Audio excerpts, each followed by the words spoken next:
Hi everyone and welcome to our video on theme. Make sure you have your visa on the left side ready to go so you can reflect on the video after you're done, and your note taker on the right. Make sure you're using the video to accurately complete your notes. Pause the video to give you enough time to write each section, and re-watch the video at least once so you make sure that you are not missing any parts of it while you're pausing.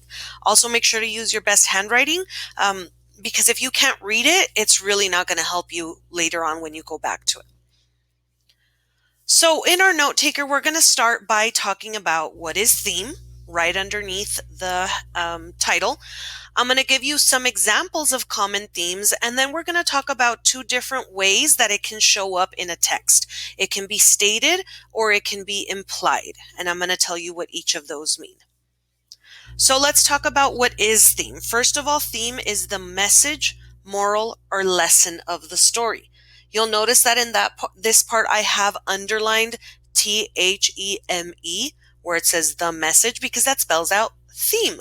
That's just a little visual that helps me remember that the theme is the message of the story. It's always a big idea that can be applied outside of the story in real life and in various situations. It's not something that is specific to just this story, but it has to be a big idea, a message that the author is trying to give that you as the reader can actually take and use in your own personal life to learn something, to be a better person, something like that. Okay, so just remember that it has to be something big that can apply outside of the story. All right, let's look for some common themes. I like to start with one-word themes. I think that gives it a really easy way to think about theme. If you think, okay, if there's just one word that can say the message of this story, what would it be? So here's some example of those one-word themes.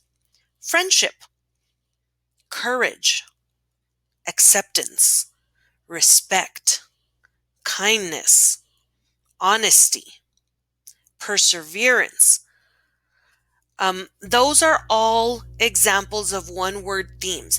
These can all be lessons, right? The story can teach you a lesson about friendship, can teach you a lesson about courage, can teach you a lesson about acceptance, and on and on and on. These are, of course, not the only themes. These are just some popular examples of what a one-word theme would look like.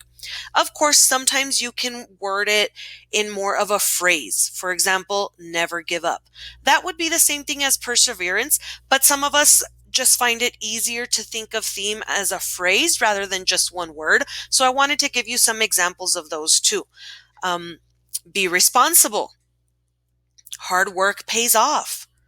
Don't lie. Be yourself. All of these are messages that the author can give in a story that you can put in a phrase, right? This is a lesson, something that you can apply to real life.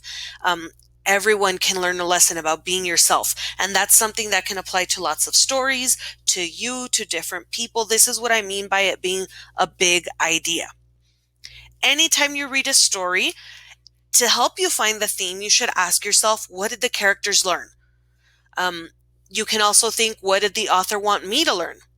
You can also think, how does this story apply to real life? Right?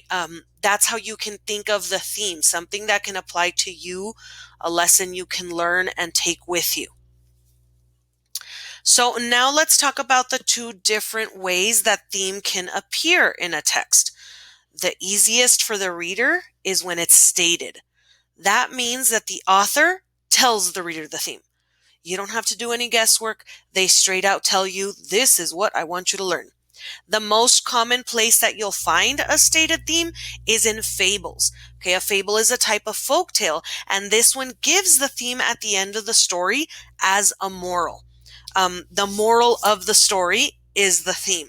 Fables usually have it like actually stated at the end. It says in words, the moral of the story is, and these are usually very short stories, and they are meant to teach a lesson. They have been passed down through the ages in different societies in order to help people learn morals, right? To learn the values of the community. So these were very explicit.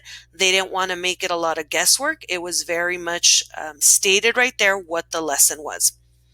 However, the most common is the implied.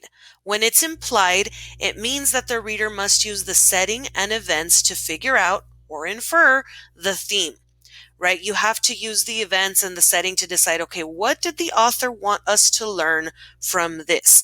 Like I said, most stories are like this, okay? That means that you have to pay very close attention to everything that's happening in the story, to all of the trials and tribulations that the main character goes through, to see what the author wanted you to learn. Another important thing to remember, and I didn't include this in the note taker, but you might want to make a note of it somewhere, is that one story can have multiple themes. Okay, you can learn several different things from one story, especially because it is up to the reader to infer it. So everybody, I think, depending on your own personal experiences, a different part of the story will mean something special to you, whereas somebody else reading it might have taken a different meaning from a different part of the story. So a lot of stories, most stories, especially really good ones, and the longer they are, will have several themes. So it's important for you to be able to identify and infer multiple themes in the story. It's not always just one, and it's not always super obvious. Okay, again, depending on what your personal experience is, you might take something different from the story than somebody else would. So you should have your note taker that looks something like this. Make sure you can read your writing, make sure that everything is in the correct place, so that you can accurately use it to complete your visa. Remember that visa is very important for you to use to reflect on your notes and see what you learn from them. Make sure you post your part A, which is the ask a question in Google Classroom, because that leads us to the discussion. You need to be ready to discuss the video and apply the skill. Right? You need to be able to read a text and decide what the theme, the message of the story is. And again, remember, it can have more than one. So if you have all of this done, you're ready to go. Don't forget to rewatch the video as well, just to make sure you didn't miss anything.